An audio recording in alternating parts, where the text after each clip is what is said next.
Welcome to the Hybrid Hangout, where we answer your questions and share insights on the latest facility management trends. Whether you're in the office, at home, or anywhere in between, thank you for joining us today. Hello, everyone, and welcome. Thank you so much for joining us today for our third episode of the Hybrid Hangout podcast. My name is Jennifer Heath. I'm the Director of Product Marketing here at FM Systems. And I'm Brian Haynes. I'm the Chief Strategy Officer at FM Systems. And we are so thankful that you all are listening today. We have a great topic we're both excited to dive into. We're looking at really a broad topic today.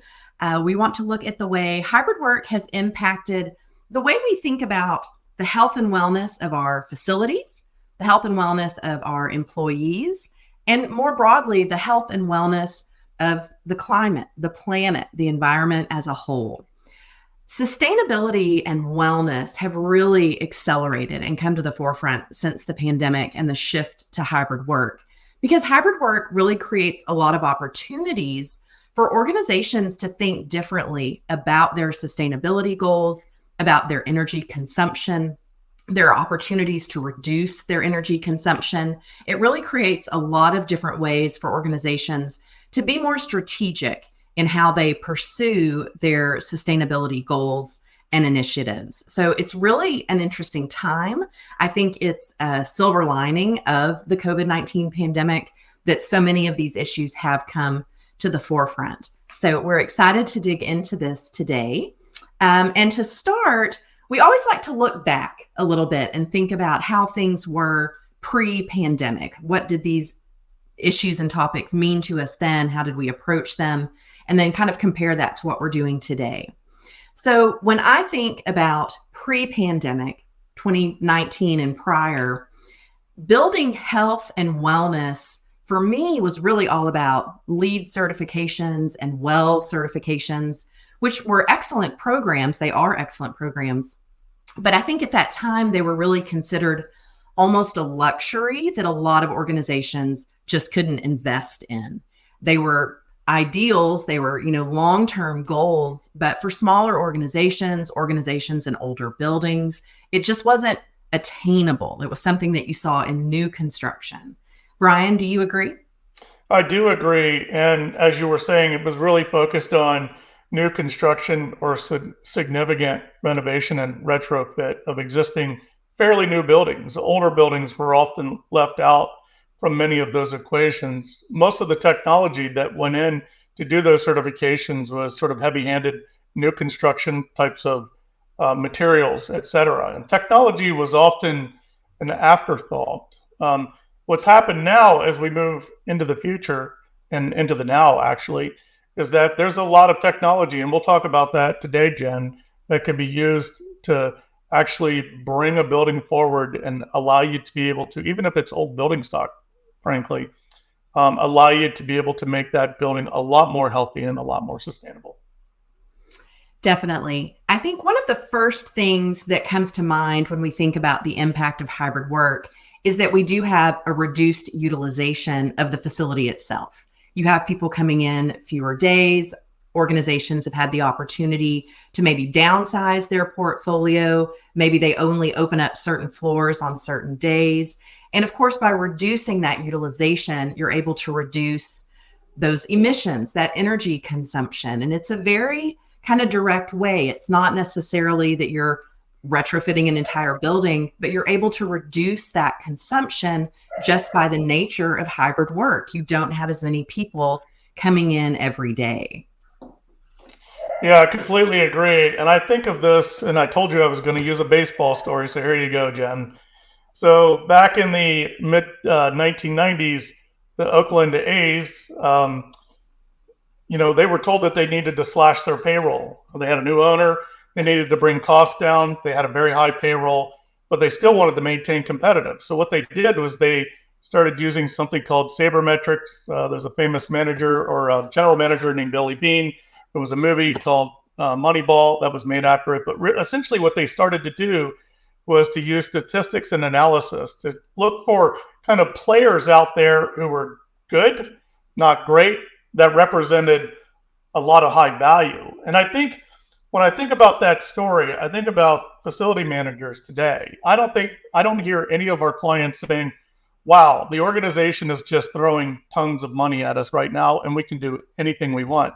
Essentially what they're hearing is, we've got a specific real estate portfolio and we need to look at that portfolio in a way that not only optimizes cost. In other words, we have to really actually use information to evaluate how well the portfolio is operating, but combine that with, they don't want it to just be better utilized, they want it to be healthier. And so all of those require a deep level of analysis. And as a matter of fact, that after the A's did that sort of Moneyball approach, they were competitive for the next 4 or 5 years. They really got back into the game, even though their payroll was half of what everyone else was. So I think applying that same sort of mentality to the way we think about our buildings now is going to be imperative from a facility manager perspective. Yeah, I think that's an excellent example. I'm so glad you made that connection today. That's actually one of my favorite movies. I'm a baseball fan myself. And I loved that because they looked for players that were consistently doing certain things and they built that roster around that. And I think what organizations are looking at their buildings now, they're using technology, sensor technology or badge data or whatever it might be. They're leaning into those different data sources to really understand what is our utilization. And as you get better at that data collection and that data analysis, you can start to be predictive about which buildings are going to be the busiest on Tuesday or which floors are always empty on Thursday. And you can start to make those decisions about reducing that energy or closing those floors. And you can really make some significant impacts with just these small changes by tracking those blocks of utilization and activity. Yeah, in a way, the buildings become the players, right? Those are the players that we have on our team, the buildings that we have in our portfolios. And we have to think about not only what we're going to bring forward in terms of our portfolio to make sure that we're meeting the mission of our organization, but we have to think about what is the workplace experience going to be like for the occupants in there. And like I was saying earlier about the sort of the advancing technology, which is advancing quite quickly, you're able to do both of those things at the same time now. But it takes technology and it takes information to help you make those really, really smart decisions about what you're going to do. We see things like indoor air quality really starting to come to the fore. It's interesting because Jen, you and I had talked about this. I don't think we had mentioned this on our last podcast, but FM Systems a few months ago became part of Johnson Controls. So we went from being a small, really industry-leading technology for digital workplace to being part of, an absolute top 100 companies in the world, really focusing on sustainability. And it's allowed us to kind of broaden the way we think about things. When I talk about turning back the clock, Jen, I was talking to Andrew Butterworth, our VP of Strategy, who's focused specifically on building analytics. He said that back in the day when Occupy first started, that's our occupancy sensor for measuring utilization at the work point, that a lot of people thought it was a really good idea, but they wanted to test it. So Occupy started to send out essentially boxes of sensors for our clients to install. They would measure utilization over a specific period of time, and then they would ship them back. Well, Johnson Controls has a solution that's almost exactly the same. Like what's 8-10 years later, essentially they'll ship a box of environmental sensors to a client. Client installs those, and then they send them back, and then they get like a 20-page report on the indoor air quality and health of their building. I really think we're sort of in that mode where the way we measure the health and wellness of our building is trailing utilization, but catching up really quickly. So I'm really excited about it because I think the technology is there that's going to help us to be able to hit those goals.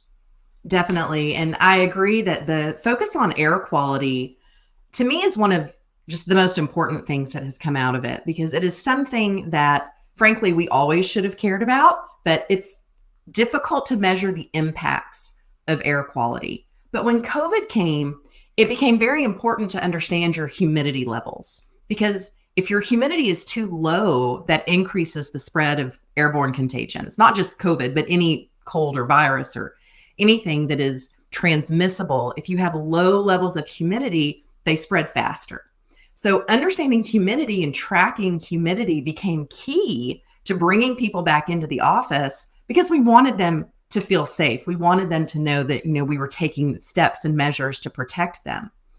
But once we really started looking at air quality and thinking about it, there are other aspects of having high quality air that directly impacts productivity. If you have high levels of CO2 or, other factors that are weakening your overall air quality, it negatively impacts your employees. It can cause fatigue, it can cause headaches, it reduces your focus and concentration, which is negatively impacting their performance. And so by forcing us to look at humidity, it's created this opportunity to really look at air quality and think about it in terms of employee wellness.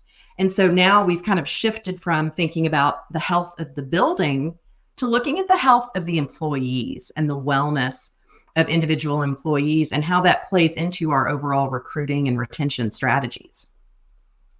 Yeah, wellness is an interesting story, right? So when we think of wellness, we think of the well-being of the employees and occupants, the people who work with us or for us and come into our facilities, or even working from home in a hybrid workplace environment.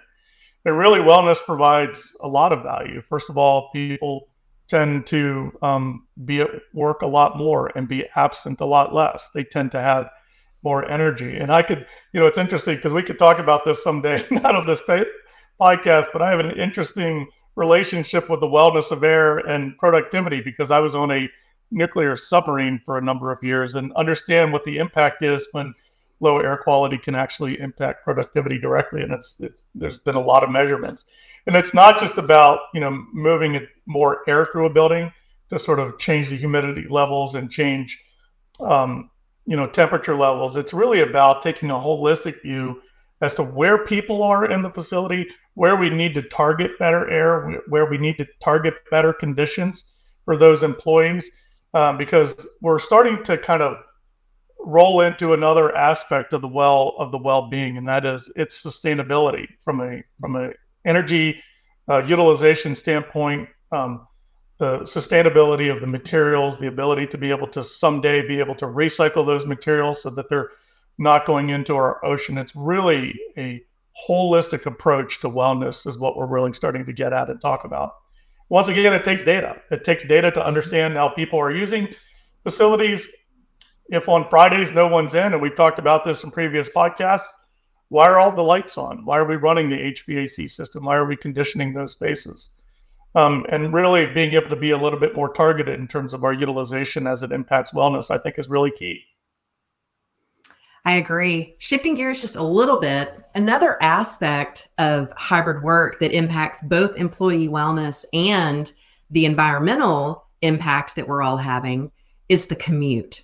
And I think the commute has always been kind of the elephant in the room when we talk about hybrid work, because a lot of people really enjoy not having to sit on an interstate for an hour both ways every day going to and from work. And I remember when we first went remote in March of 2020, I was already a remote employee, had been for years. And I remember thinking so many people are going to be so thankful to get that time back in their day. Because when I first went remote back in 2015, I had a terrible commute. And so I know very well what an impact that has on your quality of life to not have that gripping the steering wheel feeling, an hour every morning and an hour every afternoon. But there's a huge environmental impact as well. If people are not commuting as often, there's fewer emissions, there's less air pollution. There's a real direct correlation there that I think is another important component that organizations can think about as we're offering hybrid work and making it a more permanent part of our workplace policies. That is a positive environmental impact that is also positively impacting the wellness of your employees. Yeah, I think the commute has a direct wellness impact, right? Stress. I drove to Raleigh yesterday and it was just quite, to go into the office, it was quite stressful in the morning. I think just due to traffic patterns, we are actually seeing an increase in utilization of people going into the office because over the last couple of years of driving in, the traffic is increasing. I can see it. It's not just anecdotal, but I'm experiencing longer delays getting in. I think people are coming back. It's really an interesting aspect of the wellness picture that I think needs to be taken into consideration. But Jen, I think it's all a balance, right? You and I talked about this yesterday. Is there research out there that says you're more or less productive depending on how many days a week you're in the office versus how many days you're at home? Some interesting new research is saying that fully remote employees, there actually is some research that's saying that some productivity dips are occurring. I want to dig more into that because I don't want to talk about a trend that's not really well thought and measured, but I have been reading some articles. And I think hybrid strikes that balance. It allows a better work-life balance in terms of things like reduced commutes, right? We're not going in 5 days a week. We're going in to ideate, collaborate, to get together with team members, and really making that the primary reason for going in. So it allows us to balance. When you look at the research around hybrid work, there doesn't appear to be a productivity impact. So the benefits to the company of a hybrid workplace approach, I think, outweigh a lot of these mandates that we see where people are demanding people come back to the office. It really needs to be a balance. And I think that balance is showing in the data. Yeah, absolutely. And we've all said that from the beginning, that there isn't really a one size fits all approach to this, that every organization has to look at the makeup of their unique workforce, their unique real estate portfolio, and make the decisions that are right for them. Another aspect of all this, kind of going back to the sustainability side of things, I wanted to share something I read just this morning.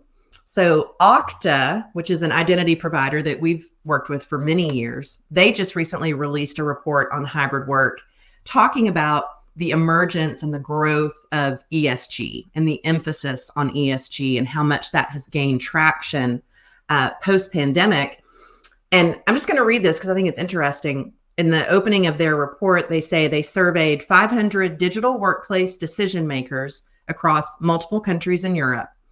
And they found that rather than motivating organizations to adopt hybrid work, ESG is rising in prominence on business agendas in tandem with the adoption of hybrid work. So this transition to hybrid work is bringing ESG to the forefront, again, because it is creating these opportunities for organizations to be so much more strategic in how they manage their space. And because of all the technology that we now have access to, they can be so much smarter in setting those goals, measuring towards those goals, and actually achieving them. Yeah, that's interesting because there is absolutely a direct correlation between energy and sustainability and the hybrid workplace environment. When you think pre-pandemic, when utilization was fairly high, offices were open 5 days a week. You were expected to go in 5 days a week. You were a lot more limited in terms of the options you had to save energy. People did a lot of things such as relamping, put in better glazing on the buildings to reduce energy costs, turn the lights off, the lights out stickers that we used to see, when you leave a room, turn the lights out. But, a lot of those things had sort of been exhausted, right? We were doing those things. And so the levers that we could pull were actually decreasing. Now with hybrid, we could be extremely targeted. I think hybrid really connected with the modern technology that helps measure things like utilization and the quality of the air and everything else in terms of total building conditions and operations, even connecting to building control systems. Buildings are becoming really autonomous and a lot smarter with less investment actually over time because the technology is getting easier to implement. A lot of this is IoT technology, which is a lot lighter than going in and ripping out an entire mechanical system, and really looking at those things and connecting the way buildings are actually used. So once again, I'll go back into the Friday mode or the Monday mode, or even on Wednesdays or Thursdays. If we're only at, let's say 20% or less utilization, why are all the floors on? Why are all the zones being conditioned? We can really actually be a lot more targeted with bringing down those energy costs. So that linkage to ESG is absolutely direct. We use our buildings better, we use them more efficiently, energy costs and energy usage is going to decrease. I think one of the last points that I wanted to make here today is to think about sustainability really as a growing value especially for younger generations. They are, thinking more long-term about the health of the planet. They plan to be here longer than you and I. And so sustainability is something that they value in a way that maybe didn't exist 20 years ago, 40 years ago. And I think organizations that prioritize sustainability and wellness and are actively pursuing those goals and making it transparent to their employees how they're doing that, those organizations are going to see a lot of success in their recruiting and in their retention, because employees are going to be drawn to organizations that reflect their values. I think that's another aspect of the shift to hybrid work, is a little bit of power has been shifted back to employees. It's letting them make kind of different decisions than they did maybe in the past about who they want to work for and where they want to work. And I think sustainability and an emphasis and a focus and a commitment to ESG is going to really make organizations stand out in the long run when it comes to acquiring new talent. Yeah, and if you go back to one of our earlier podcasts that we did, really there right now we're seeing about 5 different possible generations within a single given work environment, and they're all bringing different things to the table, different ideas, all completely valid. But the value attached to sustainability I see is only increasing. To go back to what you were saying earlier, and it's really it's not just about being better to your building and to your employees, but to the environment. But overall, I think just aligning with the values of the job market is going to make most organizations much more competitive. Definitely. It is just an interesting topic across the board. There are so many facets of sustainability and energy and wellness that again, many of them were on the table before, but they have just been accelerated and prioritized in a way that is really unique following the pandemic. So I think it's just such an interesting time to be in facilities management, to be in real estate management, because we do have more levers to pull today. We have more opportunities to pursue some of these loftier goals. So I think it's really encouraging and exciting. And I'm really happy to be in this industry right now. I think that we're getting to witness some changes that have been a long time coming. I am as well. And it's something that we've talked about for years, sort of waiting for it to all come together. Right now, it's all coming together and it's being driven by a lot of different factors. Sustainability, energy, even reduction of cost and employee health and wellness. It's all, circles that overlap. And I think it's really a fantastic time. It's a challenging time to be a facility manager, especially if you've got more than one building and you've got a portfolio to deal with that may have different conditions that you need to deal with. But data is your friend. Like going back to the baseball analogy or story I was using earlier, data is your friend. As much as you can find out about how your facilities are being used, how your employees are feeling about those facilities, and indoor air quality all combined, absolutely a winning combination. Indeed. I think that brings us to our time for today. Thank you again to everyone who joined us live, and for those who are listening or watching afterwards. We will be back in a few weeks. We will get that information out to you on our next episode, and we look forward to seeing you then. Always fun, Jen. Thank you. Always. Take care. See ya.